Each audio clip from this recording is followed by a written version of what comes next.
I remember the first time I got my hands on a Badger Sotar 2020. After working with my Iwata HPBH for years, I decided it was time to try something new. Therefore, I started researching the different brands and models available on the market. I must say, looking at hairbrushes online is one of my favorite things to do. When I saw the Sotar, I was impressed. It had such an interesting and unique look. And with the black finish, it was just mean. It was affordable, and I bought it without a second thought. Little did I know that after dozens of Airbrush purchases, this one would become one of my favorites.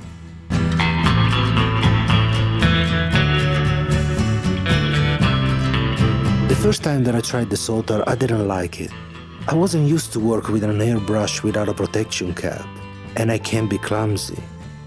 The trigger action was not as smooth as the Iwata HPBH that I was so used to.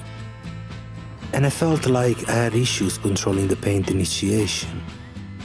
I started having doubts on the capabilities of the Sotar, and I wondered if the tool could ever satisfy my needs.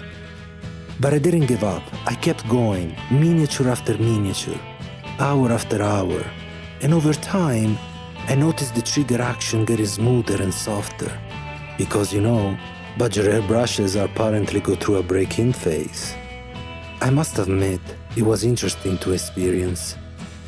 Meanwhile, I started getting a better feeling of the trigger response. My patience was rewarded, and I'm glad I gave it a chance. What at first felt like to be a paint initiation issue turned out to be just related to my own inexperience. I was so used to my Iwata that I could not see it at first. The Sotar was just more aggressive in regard to its trigger response and paint flow. It required incredible control on my finger. It took me a while, but when I finally mastered it, I felt like I was able to achieve a level of detail I never thought possible before.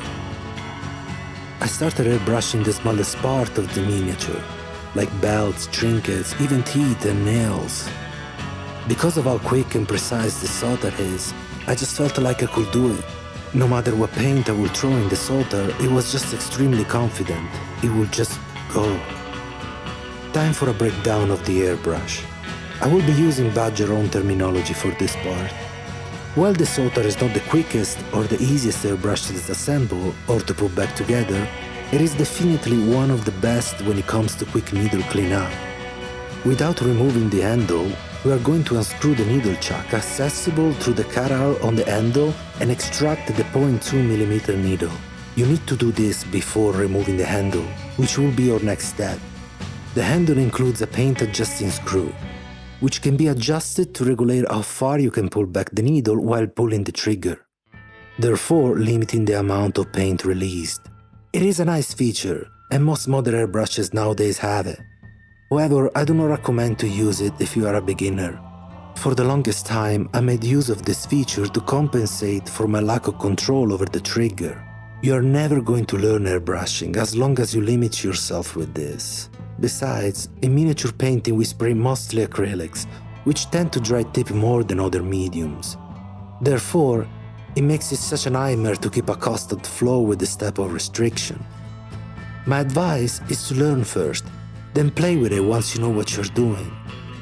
Next step, we are going to remove the rear assembly, which is comprised of 4 parts: the needle collet, the tube housing, the trigger tension spring, and the retaining spring screw, which can be adjusted to make the trigger pull softer or firmer. There is not a right way to adjust this. It is personal, and honestly, every airbrush is different. Hey, some don't even have it as an option. Personally, I tend to keep it on the firmer side when doing detail work, and softer when I'm priming, base coating, or simply after prolonged hours and my finger starts getting tired. Find what works best for you. Next, we are going to remove the back lever and the trigger. I love the simplicity of this trigger. The texture is not excessive or distracting, and it's coated with an anti-friction layer the Badger calls glide coat. The finger rest, it is also removable by unscrewing this little screw in the back with this little tool included in the Sotar box, which by the way, can also be used to unscrew the collar on the paint adjusting screw. I just don't see why anyone would want to do that.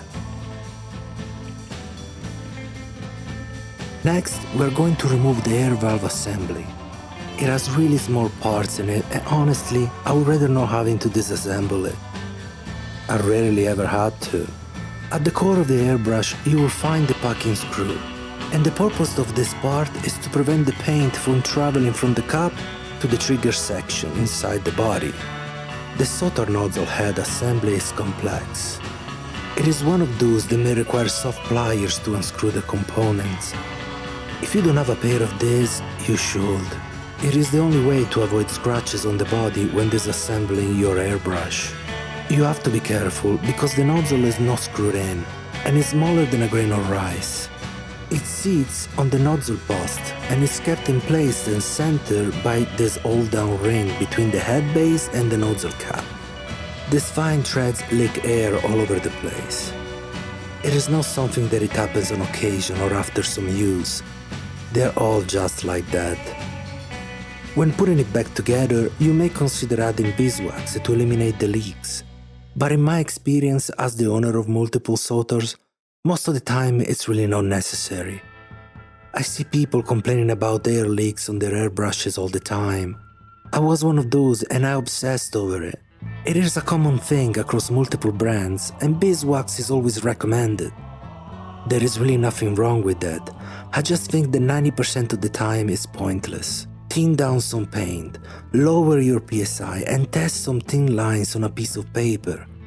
If the airbrush sprays clean, uninterrupted and even lines, just leave it as it is.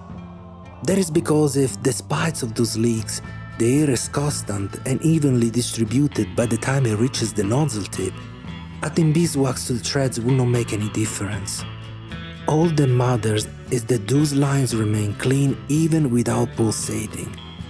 Just my personal opinion.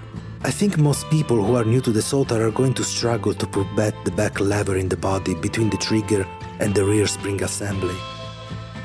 This is how you do it. Begin to screw back the rear spring assembly, just enough to keep in place. Insert the back lever while holding it down by the tip-shaped section of the lever and let it rest to the left or to the right of this perpendicular cutaway. Put back in place the trigger, making sure it is aligned to the tip of the air valve, and then slowly keep screwing the rear spring assembly until you feel some resistance. At this point, move the back lever from the side of the cutaway to the center, and if you do everything correctly, it will self-align to the rest of the back of the trigger thanks to the spring tension. Screw the rear spring assembly all the way in and you are done. Also, the handle just stops at a random position. I don't like that, and so I added a O-ring to it to adjust it as I please. I honestly think that Badger should include this on their models, but they're extremely cheap, so no big deal. So, let's get into the fun stuff, at least for me. The Sotar weighs 75 grams, definitely a light airbrush. At 25 psi, it has a mid-range approximate air velocity of 6 meters per second. I consider this the sweet spot between detail and general use airbrushing. Very versatile for a detail airbrush. Looking at the nozzle under the microscope, we can see that the needle is barely exposed. It hasn't always been like this. The Sotar stands for state-of-the-art results and was created by Badger to compete with the Iwata Custom Micron. Some things have changed since its conception, and the most notable change is the needle itself. The first generation had an incredibly long and exposed single taper needle, and it did in fact spray more like a micron than the one that can be purchased today. This is a picture of 3 Sotars from 3 different generations. It looks like the taper was shortened over the years.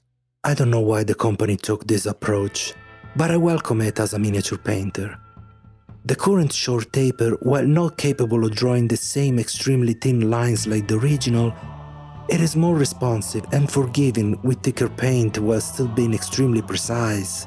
The taper is so short that when the needle starts retracting, it immediately creates a significant gap between the taper and the nozzle point of exit for paint to start flowing. I believe this is the reason why the Sotar experiences much less dry tip than other detail airbrushes.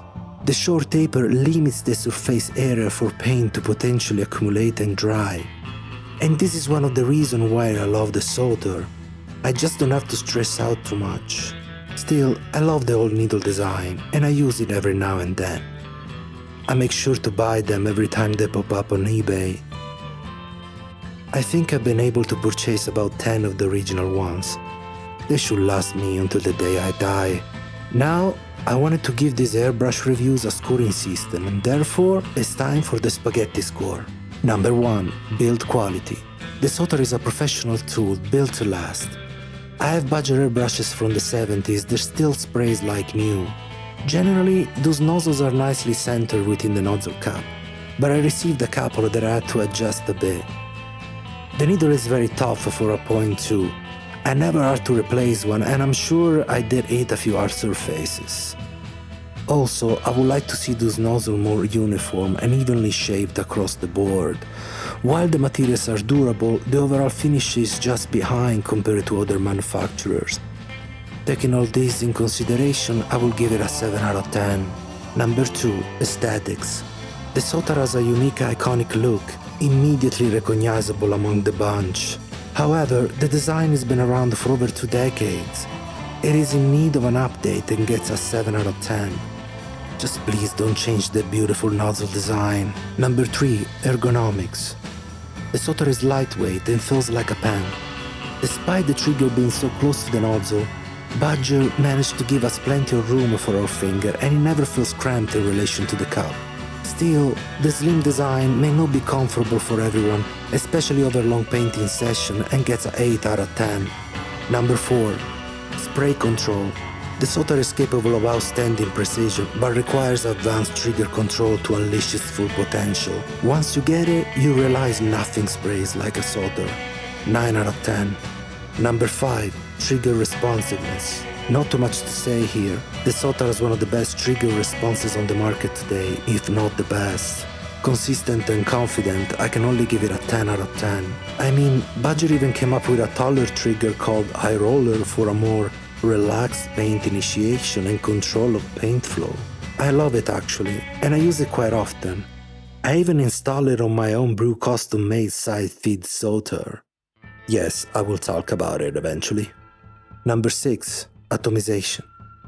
The Sotar atomization is outstanding, especially between 15 and 20 psi. The brush produces the finest mist, perfectly capable to go lower than that as long as the paint is thinned down accordingly. I'll give it a 9 out of 10. Number 7. Versatility. I can do everything with this airbrush. While it is primarily a detail airbrush with a 0.2mm setup, the short needle can really open up and release paint flow quickly when pulled back, providing a fair decent coverage. Definitely not a general use airbrush, but it is not scared of some thicker paint and some high pressure, and gets a 7 out of 10. Ease of cleaning. While I can assemble and disassemble this airbrush with my eyes closed, the Sotar needs careful handling due to the many fine parts that can be easily lost. It is definitely not the most intuitive or simple airbrush to put back together. However, when operational, the easy extraction of the needle to do the unique handle design gives the Sotar quite an advantage over the competition. Because of this, it deserves an 8 out of 10. Number 9. Price to performance ratio. It really depends. In the United States, you can get a Sotar for around $80 and parts are relatively cheap. At that price, I think it's an amazing deal for one of the best performing detail airbrushes on the market today. However, this brush costs over $200 in Europe and Asia. And at that price point, it's competing with the likes of Ardere Steenbeck and Iwata. So I'm not sure if it's worth it at that price point.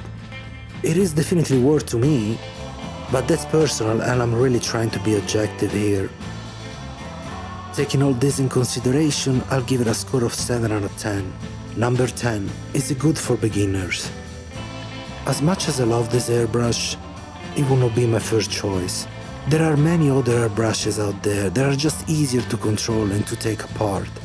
And if you are inexperienced, simplicity and intuitiveness are the most important factor. For this reason, it gets a 6 out of 10. Let's bring it all together and the Sotar gets a spaghetti score of 78 out of 100. Here it is, guys, my first airbrush review. It was definitely longer than I thought it would, but I can't help myself. I just love airbrushes too much. If it was up to me, I would be talking about this airbrush for a couple of hours, but it would be too much for most people. If you enjoyed this review, give it a like and subscribe to the channel. And join me to the pursuit of becoming the fastest airbrush slinger in the West. Yeehaw!